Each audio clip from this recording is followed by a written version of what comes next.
오늘 우리에게 주신 하나님의 말씀은 마가복음 2장 13절에서 17절입니다. 예수께서 다시 바닷가에 나가심에 큰 무리가 나왔거늘 예수께서 그들을 가르치시니라. 또 지나가시다가 알페오의 아들 레위가 세간에 앉아 있는 것을 보시고 그에게 이르시되 나를 따르라 하시니 일어나 따르니라. 그의 집에 앉아 잡수실 때에 많은 세리와 죄인들이 예수와 그의 제자들과 함께 앉았으니 이는 그러한 사람들이 많이 있어서 예수를 따름이러라. 바리새인의 서기관들이 예수께서 죄인 및 세리들과 함께 잡수시는 것을 보고 그의 제자들에게 이르되 어찌하여 세리 및 죄인들과 함께 먹는가? 예수께서 들으시고 그들에게 이르시되 건강한 자에게는 의사가 쓸데없고 병든 자에게라야 쓸데있느니라. 나는 의인을 부르러 온 것이 아니요 죄인을 부르러 왔노라 하시니라. 아멘.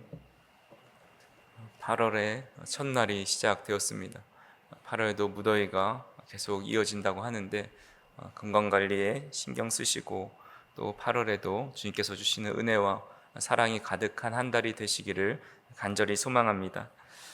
우리나라에서 자신의 일을 열심히 할수록 좋지 않은 이야기를 듣는 직업이 몇 있습니다.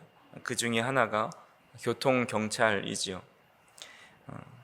몇 년 전에, 오래전이죠. 과거 정지선 위반이 새로 제정되었을 때에 사람들은 앞범퍼를 넘어가냐 아니면 앞바퀴를 넘어가냐라는 것을 놓고 또 실랑이를 벌이고 또 그렇게 단속했다고 해서 경찰에게 이거 좀 넘었다고 딱지를 떼는 것이 맞냐라고 항의를 하면서 또 어려움을 겪기도 했습니다.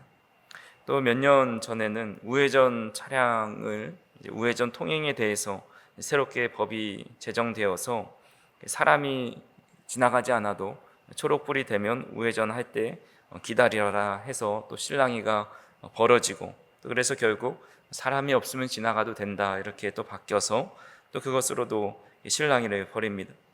과거에는 교통법규를 지키지 않아서 단속이 됐을 때 뒷돈을 준다든지 또 간청을 해서 벌금을 낮은 걸로 뗀다든지 그런 일들을 할 수 있었습니다.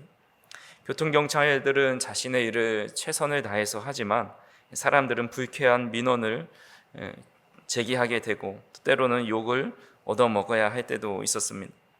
국세청에서 일하시는 분들도 세금을 징수하려고 할 때 오히려 욕을 먹고 또 불평을 들어야 할 때가 있는 것을 보게 됩니다. 예수님 당시에도 그런 직업이 있었는데 바로 세리였죠. 당시 세리는 로마 제국에 위임받아서 세금을 징수하는 징수자였습니다. 특히 도로세, 항구, 또 국경 근처에서 통행세를 받고 수입에 대한 세금을 징수합니다. 그는 로마를 위해서 세금을 더 열심히 거두면 거둘수록 사람들의 원망을 받는 그런 직업이었습니다.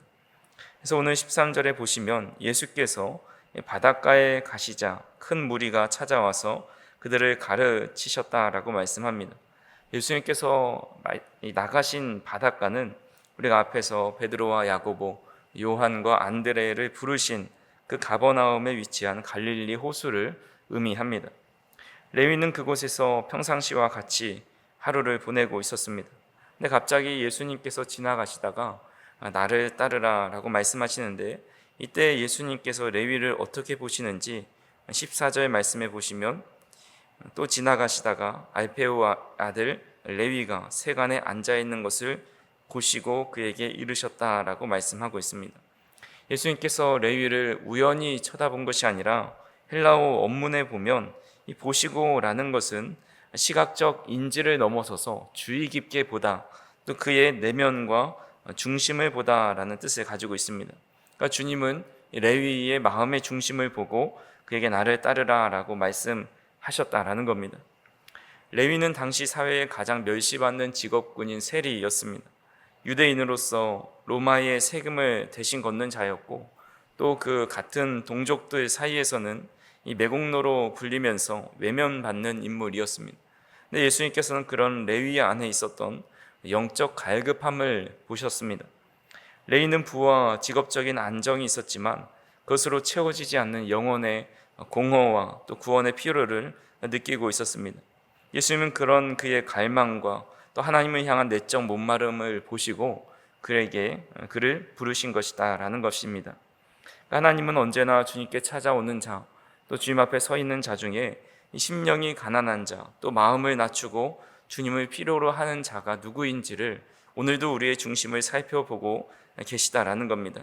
그래서 레위를 보셨던 그 예수님의 시선이 오늘도 동일하게 우리의 외적인 모습뿐만 아니라 내면의 모습을 보고 우리의 마음 상태가 어떤지, 또 주님을 향한 영적인 갈급함과 가난한 심령이 있는지를 우리를 늘 주목하여 보고 계신다라는 사실을 꼭 기억하시기를 간절히 소망합니다. 14절을 다시 한번 보시면 예수께서 레위를 부르셨을 때 그는 자리에서 일어나 예수님을 따랐다라고 말씀합니다. 단순히 월차를 내고 주님을 따랐다, 잠시 동안 궁금해서 따라갔다라는 의미가 아닙니다. 레위의 이런 행동은 자신의 모든 것을 버리고 포기하고 새로운 길로 나아가는 결정을 했다라는 의미가 됩니다.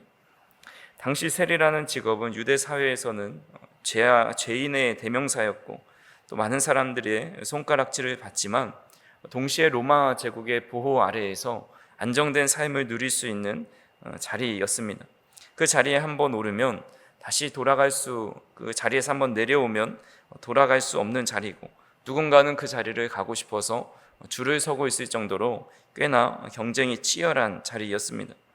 레위가 예수님을 따르기로 결정했다는 것은 그 모든 안정과 부를 포기하고 또 세상에서 안전망을 벗어나게 된다라는 겁니다. 그는 예수님이 어떤 분이신지를 알아보았고 또 그분이 자신의 전 존재를 걸 만큼 아주 중요한 분, 또 아깝지 않은 분이다라는 것을 믿었기 때문에 어떤 계산도 또 망설임도 하지 않고 즉시로 주님을 따라 나섰습니다. 그렇다면 이 시대에 우리를 향한 주님의 부르심은 무엇일까요? 전에 4명의 제자를 부르셨을 때도 비슷한 말씀을 드렸지만, 나를 따르라는 것은 우리의 직장과 또 우리의 가정과 일터를 다 내버려 놓고 주님을 따르라는 그런 문자적인 말로 해석해서는 안 됩니다. 물론 그렇게 부르시는 분들도 있어서 그렇게 따르기도 하지만 대부분의 사람들에게는 그렇지 않다라는 겁니다. 독일의 유명한 신학자이자 목사로 잘 알려진 이 디트리 보네퍼 목사님이 이런 말씀을 하셨습니다. 그리스도께서 한 사람을 부르시며 내게로 와 죽으라 명하신다. 나 스스로 대단한 일을 이루려 함이 아니다. 다른 이들을 섬기고 돕기 위해서이다. 이러한 섬김은 십자가에 달려 돌아가셨다가 부활하신 구주께 속한 모습이다라는 말을 했습니다. 그리스도께서 한 사람을 부르시고 내게로 와서 죽으라라고 말씀하시는 겁니다. 또 이분이 말씀하시기를 싸구려 은혜는 그리스도를 본받음이 없는 은혜, 십자가 없는 은혜이다라는 말을 했습니다. 그러니까 이 말을 종합해 보면 하나님께서, 예수님께서 나를 따라오라 부르신 것에 응답하는 것은 주님께로 나아가는 것인데, 주님께로 나아가면 무엇이 보여야 합니까? 십자가에 달리신 그 주님을 바라보고 자신 또한 그 십자가에 자신을 내어놓고 나를 위해 죽으신 그 하나님의 은혜와 사랑을 가지고 또 주님을 위해서 살아가는 것, 또 주님께서 살아가신 방식대로 사랑하고 섬기며 복음을 전하는 삶이 바로 우리를 부르신 하나님의 뜻이다라고 말씀했다라는 겁니다. 갈라디아서 2장 20절에 이렇게 말씀합니다. 내가 그리스도와 함께 십자가에 못 박혔나니 그런즉 이제는 내가 사는 것이 아니요 오직 내 안에 그리스도께서 사시는 것이라. 이제 내가 육체 가운데 사는 것은 나를 사랑하사 나를 위하여 자기 자신을 버리신 하나님의 아들을 믿는 믿음 안에서 사는 것이라. 아멘. 간절히 바라기는 우리를 부르신 그 값비싼 은혜가 되어서 주님께 더 가까이 나아가셔서 십자가에 달리신 그 주님을 바라보고 우리 또한 그 십자가에 우리 자신을 못 박고 우리를 위해 죽으신 그 주님을 위해 살아갈 수 있는, 또 주님의 모습을 본받고 따라갈 수 있는 저와 우리 성도님들이 되기를 간절히 소망합니다. 레위는 예수님의 부르심에 응답했고 또 예수님께 너무나도 감사해서 그들을 초대해서 식사를 대접합니다. 15절에 보니까 그의 집에 앉아 잡수실 때에 많은 세리와 죄인들이 예수와 그의 제자들과 함께 앉았으니 이는 그러한 사람들이 많이 있어서 예수를 따름이러라라고 말씀합니다. 이렇게 예수님을 향해서 감사의 뜻을 담아서 식사를 초대하고 잔치를 베푸는 것은 너무나도 귀한 일입니다. 오늘 본문에 보니까 문제가 하나 있는데 여기에 많은 세리와 죄인들이 예수님과 함께 앉아서 식사를 하게 되었다라는 것입니다. 지금 예수님께서 식사하시는 곳은 개인 소유의 집입니다. 레위의 집이고 또 개인이 열은 잔치입니다. 그렇다면 이 세리와 죄인들이 그 자리에 어떻게 올 수 있었겠습니까? 바로 레위가 그들을 초대했기 때문입니다. 레위는 자신들과 같은 사람들이 예수님과 함께 식사하면 당시 종교 지도자들이 예수님의 흠을 잡고 또 예수님께 좋지 않은 영향을 끼칠 것을 알고 있었음에도 불구하고 그들을 다 초대해서 예수님과 함께 식사하는 모습을 보게 됩니다. 레위는 왜 이렇게 한 것일까요? 그는 자신이 만난 예수님을 그들에게도 소개해 주고 싶었기 때문입니다. 자신처럼 사회에서 소외받고 외면받고 또 손가락질 받으면서 마음의 상처를 받고 살아가는 세리와 죄인들이 생각난 것입니다. 그래서 그들도 예수님께로 나아갈 수만 있다면 그들도 마음의 모든 아픔과 상처를 치유받고 새로운 삶을 살아갈 수 있겠다라는 확신이 그 마음 가운데 있었던 것입니다. 그래서 레위는 자신의 집을 자리로 만들어서 세리와 죄인들을 모아놓고 주님의 말씀을 듣게 합니다. 그리고 그 자리에 모인 자들이 주님으로 인해서 모든 마음의 병과 아픔이 치유되었을 것입니다. 왜냐하면 오늘 본문 17절에 보니까 건강한 자에게는 의사가 쓸데없고 병든 자라에게야 쓸데있느니라.